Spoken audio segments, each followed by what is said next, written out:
Carnival Mardi Gras has about 35 different options when it comes to eating and drinking. And on our 7 night selling, we did our best to try every option. And let me tell you, that just was not possible. I made a spreadsheet and it still did not go as planned. It's a lot. This new XL class ship features 4 new class exclusive restaurants and a couple of theme bars found only on Mardi Gras. Now, again, we didn't get to try every venue on this massive ship, but we did come very close. The only venues we didn't get to try were Guy's Burger Joint, Guy's Pig and Anchor Smokehouse, Piazza Panini, and Seafood Shack. We skipped those places on purpose because we had another carnival selling shortly after this one, and most of those places are found on other carnival ships. So if you're planning a trip on Carnival Mardi Gras and you're a regular carnival cruiser, we would recommend skipping some of these venues found on other carnival ships and trying these new places instead.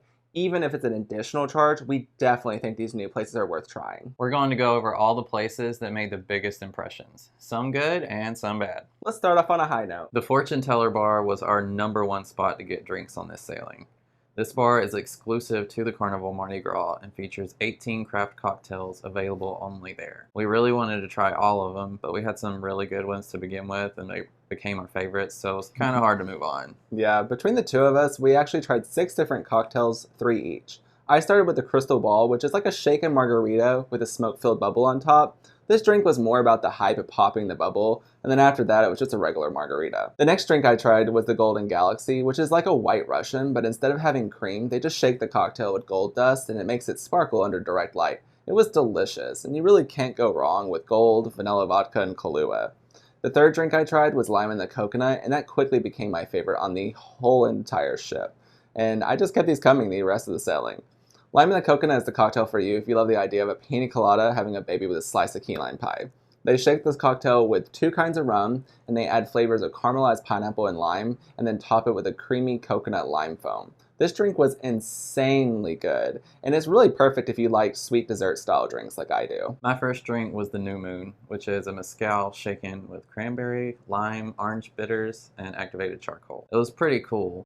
Because of the charcoal, the whole drink was black. My second drink was the Bayou Smoke. This cocktail was an experience. It's cognac, spiced peach, aged rum, citrus, and bitters that the bartender shakes and then smokes in a decanter using wood chips. And if you order it multiple times, sometimes they'll change up the wood chips for you. The results are smoky, smooth, and sweet. I ordered it multiple times. It was hard to move away from it. When I did decide to take a break from that, I ordered the Air of Mystery, which was mostly out of curiosity, because the description listed air as an ingredient. So after Kendall and I laughed about that for a few minutes, figured I had to try it, see what it's about. This drink is gin, creme de violet, lemon, and air. The air is just a light foam on top, which makes it fun, but doesn't add anything to the flavor. No. The Fortune Teller Bar has so far been our favorite bar, and we really hope that Carnival keeps moving in this direction.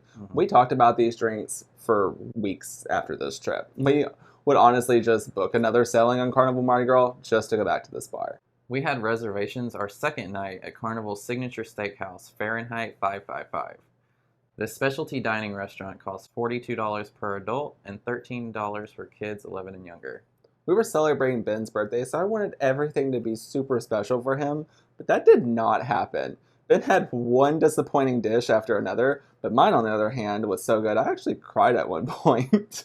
I started with a glass of rosé, a glass of red, and a glass of sparkling. I was not supposed to get all these at once. There was a miscommunication. I just wanted them to come in a certain order throughout my meal, but I actually preferred it this way because now I had 3 glasses to refill throughout dinner. I just got the Hendrix and tonic, which was on the menu, and it was definitely the best part of my meal. To start the meal, your server brings over an amuse-bouche, which is a chef special hors d'oeuvre, and it changes nightly, I believe. This night was a wild mushroom gel on a crostino of some kind with a foam chaser. It was very delicious. You also get a sampler of 3 types of breads with 2 types of butter. So good. We both agreed that the pretzel stick here was the winner. Oh yeah, 100%. Yeah, especially with the green coated butter. We ordered 2 starters each. I got the baked onion soup and went out on a limb and got the smoked oysters as well. I've never eaten raw oysters on the shell before, but these sounded interesting, so why not? The presentation was exquisite, but that was the highlight of the dish. The oysters were too big in my opinion and very hard to swallow whole, and that's not something you want to bite into. The best part of eating these was the raspberry foam on top. but it could not save them. Moving on to the soup, I felt like it was way too sweet and the topping was just way too thick. Yeah, I tried it thinking I would like it, but he was right. It was not what I was expecting, and I'm really glad I didn't order that. My first course was the best. I got the lobster bisque, and I swear, this is the best I've had anywhere. The butter they pour the bisque over is what makes this so good. There's also a thin wafer on the side with these little dots on it, and I found out that it was garlic aioli, and oh my god, it was crazy how somehow this got better and better with each bite. For my second starter, I got the crab risotto, and I'd have to say it really wasn't memorable. I felt like it needed a deeper flavor, especially since brown butter is listed on the description. I really expected more out of that. Now the big deal about Fahrenheit, as with any other steakhouse, is the steak. The server comes by your table with a big wooden box. It's got 6 varieties of sauce in it. You can choose one or have the chef choose one for you. We just let the chef choose. I got the 9-ounce filet with a side of sauteed mushrooms and the wasabi potatoes. The steak wasn't anything special. It was very bland, and I guess the chef decided not to put any salt on it. They dry aged the meat for 28 days, so it is very tender, but I just felt like it was very under-seasoned and could have been more. The side of sauteed mushrooms didn't do much to help, and my mashed potatoes also lacked the wasabi that was in the name and the description. They were just plain potatoes to go with a plain steak. Now, my entree was amazing. I did not have the same experience with my steak. I got the béarnaise sauce with mine, and I guess it just gave the meat the flavor that Ben's filet was missing. But to be honest though, this dish was not about the steak. The lobster tail stole the show. The first bite actually brought me to tears. It was a little embarrassing.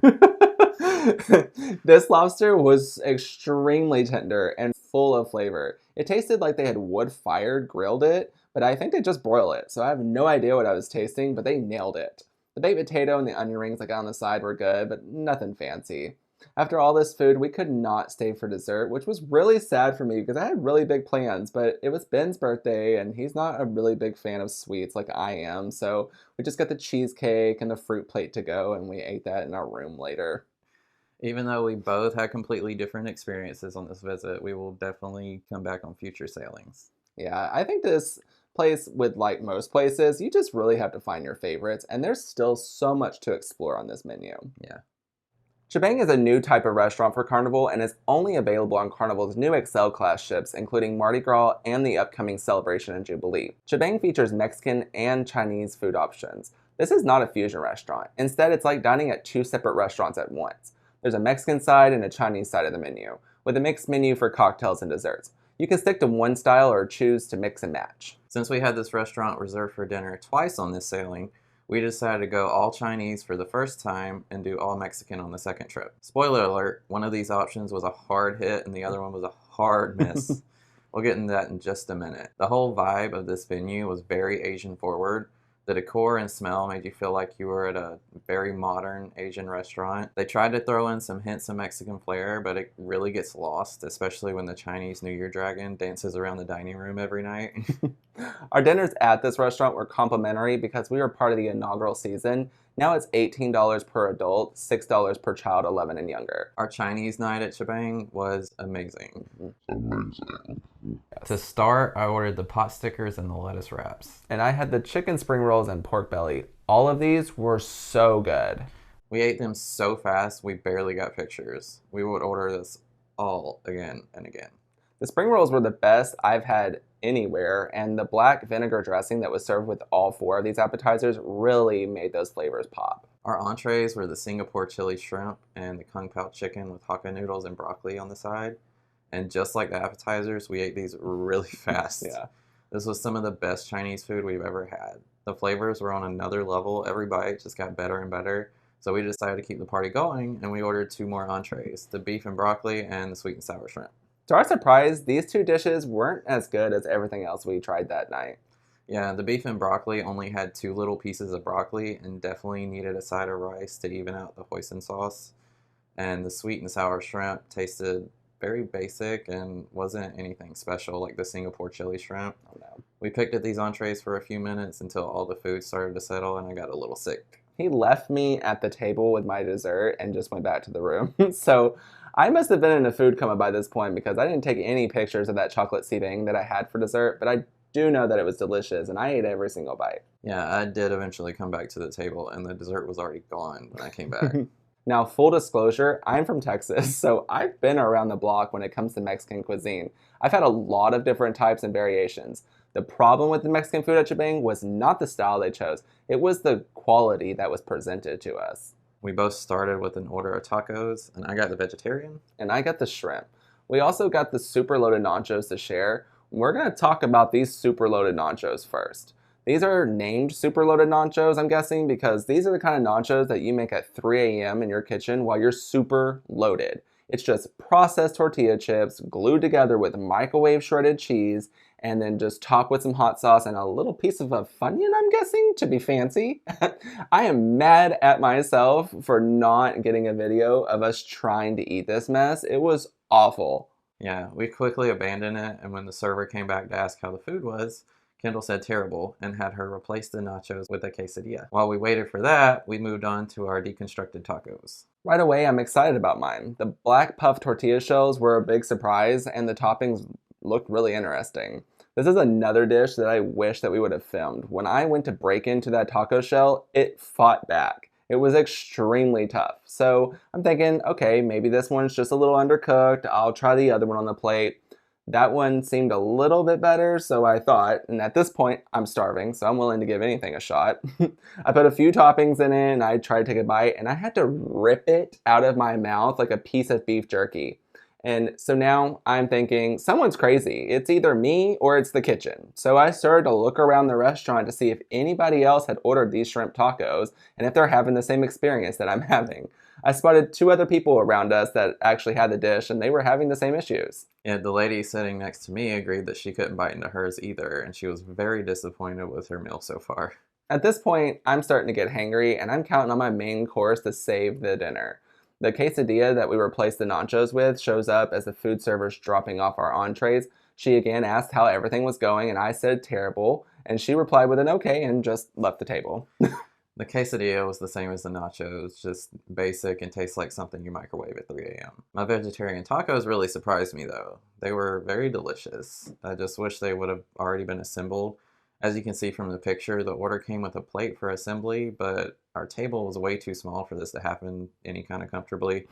For my entree, I ordered the Cameron's Diablo with a side of green beans. The dish overall was very bland. For a dish with Diablo in the title and 2 peppers on the menu, you're expecting some spice, but there was none whatsoever. This was just a few shrimp on mashed sweet potatoes with sour cream drizzled on top. It wasn't awful, but it wasn't good by any means, and definitely not as described, and I would not order it again. I got the steak ranchero with yucca on the side. All of it extremely bland. The meat was basic, the yucca was just potatoes with crema and queso fresca, no seasonings. At this point, I'm fuming because it's 8 p.m. Somehow every dish I've ordered has been a joke, and I'm trying to figure out what I'm gonna do for dinner. So I start to look at the menu again to see if there's another entree I can swap this one out for, and our server comes by and asks how everything's going, and I say terrible for the 3rd time now throughout this meal. And when I tell her I want to swap out my entree, she replies that the desserts are about to come out in a few minutes. So after a few moments of us just staring at each other, she just walked off.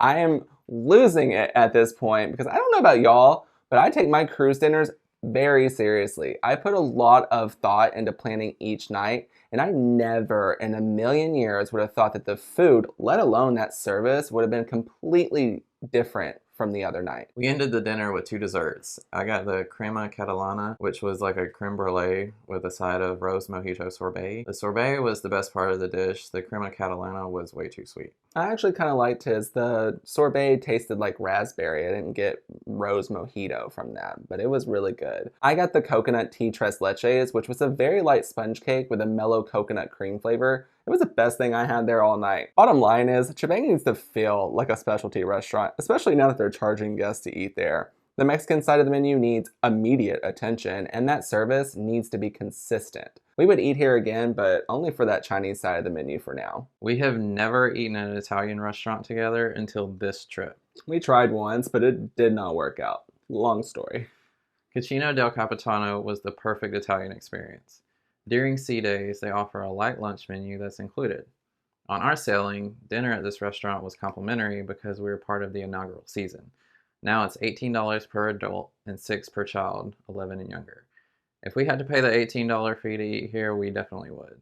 This restaurant was one of the best dinner services we've experienced on the sailing, and the food did not disappoint. We shared the cured tuna to start, which was very light and super delicious. I also ordered the arancini as a starter, which are Sicilian rice balls in a spicy marinara sauce. Tastes just like a mozzarella stick. It's crispy on the outside and has a creamy texture on the inside. So good. I got the ricotta cracked farro salad to start, which I thought was pretty good as well. I definitely ordered again. The menu for Cucina del Capitano can vary depending on what ship you're sailing on. Also, every ship offers a signature entree inspired by the captain's family. On our sailing, that signature entree was farfalle al pistachio. Oh my god, this was so good. I need this pasta on a regular basis. It's farfalle tossed in a pesto made of pistachio and herbs. There's also bacon, olive oil, white wine, and it's topped with some toasted pistachio pieces. This is honestly one of the best pasta dishes I've ever had. It was so creamy and full of flavor from the bacon and the herbs. My mouth is literally watering right now just thinking about it. I also ordered a chicken parm. It was beautifully done, but it was really nothing special. I had the grilled fish for my entree with a side of roasted broccoli and cauliflower. This is some of the best fish I've ever had at a restaurant. It was a well-seasoned piece of grilled white fish with green beans, artichoke, and a garlic sauce. For dessert, forgot the name of it, but it was a thin layer of lemon poppy seed cake under a custard with some really good gelato, blueberry gelato on the side. Yeah, I had the apple tart topped with caramel ice cream. The ice cream paired really well with the apples, but Ben's dessert definitely won this round. I haven't seen this on any other cucina menu, and that's why I can't tell you what the name of it is, but it should be offered on every single ship. It's light, it's fruity, and it's a really great way to finish a big Italian dinner. We highly recommend giving Cucina a try, and I cannot wait for us to go back again. Rudi's Seagrill is Carnival's first take on an upscale seafood restaurant.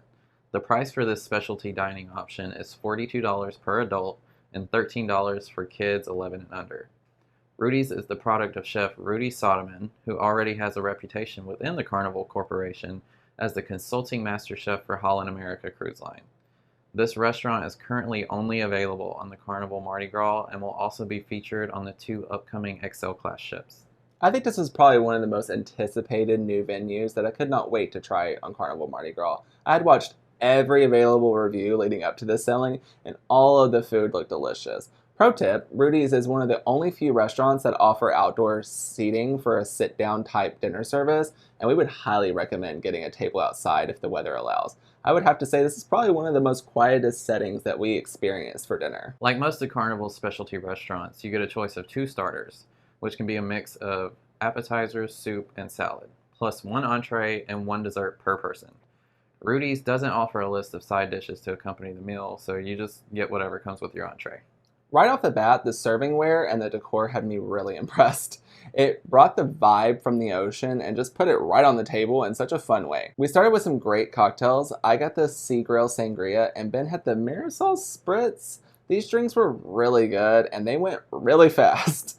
And it took forever for us to get another drink order in. Yeah, and when we finally did, I stuck with the spritz and Kendall decided to get the port margarita. It was really good. It was like a sweeter version of a sangria swirl. I would definitely order that again. Like at Fahrenheit, you start with bread and butter, and I absolutely loved this bread. I thought it was dry and boring. It was not dry at all. Listen, you can't give me 3 types of breads with 2 types of butter over at Fahrenheit and then just give me this boring basket. And that's saying a lot because I love bread and will mostly eat any kind of bread, but this, I didn't care for it. But the amuse-bouche totally made up for it. This was, I believe, a tuna wonton, and I wish they would have just kept these coming. It was the perfect bite, and I really hope that we get to try these again. To start, I got the lobster mac and cheese, and I've been looking forward to this dish the most out of everything offered on the menu at Rudi's. And this was the biggest letdown of the meal. It comes out looking so cool in its little crab dish, and the garlic butter crust is glistening in the light. And then I take a bite, and I swear I'm eating tuna noodle casserole. It tasted basic and cheap, and I sent it back immediately and ordered the seared shrimp to replace it. Mostly of what you're seeing on this seared shrimp dish is just the wafer, but there was probably about 4 large shrimp in there. Honestly, nothing special. I thought the shrimp lacked flavor, and that wafer was awkward and in my way. My first course was delicious. I had the wild caught tuna, which is thinly sliced tuna on a bed of watermelon with a side of kimchi emulsion and lemon herb crisps. I really enjoyed it and I just wish it was a little bit bigger. I also had the baby romaine salad. I wasn't too impressed with this. The presentation seemed sloppy to me and the whole thing was just overall lacking. My second starter was the seafood bisque, and I was in love with this from the opening presentation to the very last bite. It was somehow slightly better than the lobster bisque at Fahrenheit, and I didn't even think that would be possible.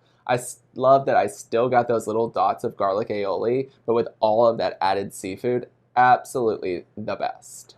My entree was the roasted halibut and I really loved this dish. It just was not enough food. I could have used more of everything. Yeah, looking at all of your courses together, you definitely had a much lighter dinner than I had. Yeah, and I was definitely still hungry, and I expressed this to the server. I asked if I could get another entree, the crab cake, and they told me it would be an additional $38. Which is what the cover charge was at the time that we sailed, which included the entire meal, not just an entree. So I said never mind because we both thought this was really extreme. And it caught us off guard because another guest told us a few nights before that they let her order 2 entrees when she couldn't decide between 2 of them. Maybe it was because I had already exchanged a dish. We have no clue. I get that you might need to charge us for an additional item, but not the entire cover charge. That seems a bit ridiculous to me. Yeah. For my entree, I got the surf and turf. I had decided months before we embarked that I was getting the crab stuffed lobster. But since I had had a great surf and turf at Fahrenheit earlier in the sailing, I was ready for round 2. And Rudy's did not disappoint. The lobster tail was amazing, and the steak was pretty much the same as at Fahrenheit. They didn't have a list of sauces to accompany the steaks on the menu, so I just used what they brought. I have no idea what this was, but it did the job. It was served with a few little pieces of grilled asparagus and a side of crab risotto. And as good as all of it was, I was a little sad that I didn't branch out and try the crab stuffed lobster, but we'll just have to go back. For dessert, I got the apple cheesecake and Kendall got the key lime pie. My cheesecake was pretty good, and that's saying something coming from me because I'm not big on sweets, but I definitely recommend trying it. I felt like my key lime pie was just okay. Definitely not as tangy as I would have liked, and I feel like all of the focus was just poured into the presentation. And since I'm a big fan of desserts, if I order a key lime pie, I'm expecting the attention to be on the pie itself, not the plate. Overall, the food and drinks here were really good, but the service to us was lacking. We had an issue getting refills on cocktails and somehow even on water. Even with the service here being slow and honestly baffling at times, we would still return in the future. The food overall and the drinks were really great, and there's still so much to try on this menu. Big Chicken is Shaquille O'Neal's fast food style chicken joint that is already offered on land and is now making its way out to sea on board Carnival cruise ships. Currently, it's available on the Mardi Gras and Radiance, but it will also be added to the 2 upcoming XL class ships, Celebration and Jubilee. Now, I was really excited to try this place because I love fried chicken. Who doesn't? I've heard many reviewers saying that this was better than some of our top favorites like Raising Cane's and Zaxby's. I hate to tell you guys, but that was not our experience. I'm not saying it wasn't good, because it was, but not really comparable to the other chicken places that I've been to. Big Chicken is open for breakfast, lunch, and dinner. The main menu is focused on sandwiches and fries, but they also have tenders and a few sides such as slaw, potato salad, and pickles. Now, I'm the one who actually ate here. Ben was trying to eat as healthy as possible on the selling. I had a few bites. Yeah, but he did try the slaw. It was really good. Yeah. The breading on the chicken here, it's very heavy on the black pepper, which is not what I'm really used to, but I actually ended up liking that. The chicken itself, though, was pretty dry, and that is why it didn't compare to places like Cane's or Zaxby's. I stopped here about 3 times throughout our sailing, and I tried the chicken biscuit, the Uncle Jerome chicken sandwich, and the tenders. The chicken biscuit was really good, but I recommend getting extra honey chili sauce and even grabbing some butter from the Lido buffet if it's open. Same with the tenders, they weren't as juicy as they should have been, so you definitely want to take advantage of the available dipping sauces here. The Uncle Jerome chicken sandwich was actually my favorite out of everything that we had. It's Nashville hot style and the flavor was on point. It was spicy, it had a nice crunch from the lettuce and the pickles. It's probably one of the best chicken sandwiches that I've ever had. Oh, The fries are pretty good too. They're like thin potato wedges, and they're not too crispy and not too soggy. They're just like right in the middle and the perfect texture. Honestly, I really probably can't compare those to anything I've had elsewhere. From the bites that I had, the only thing that needs improving is the moisture in the chicken. It was way too dry. Yeah, I agree. But I will definitely be going back, and I'm glad they're adding this to more ships. Street Eats is a great new lunch option that Carnival is adding to its new XL class ships. It's located on the Lido deck and is an easy place to stop and grab a quick bite. They have 3 theme stations: Time Fries, Steam Dream, and Mad Sizzle. All 3 feature one specialty menu item of the day. These are really small portions, but if you combine all 3 like we did, you'll have a nice little snack. We managed to stop by 4 times during our sailing. On our first visit, we got the Puebla chicken fries, sesame chicken wonton, and bulgogi beef. We shared all 3 of these, and honestly, nothing to improve on here. Everything was delicious. It was very delicious. On our second trip to Street Eats, we got the queso quattro fries, Shanghai pork dumpling, which was my favorite, and the chicken satay. Kendall brought these back to the Serenity deck for us to share, and just like the first trip, everything was really good. Yeah, I agree. The only problem that I had were the fries needed more sauce because they were kind of dry.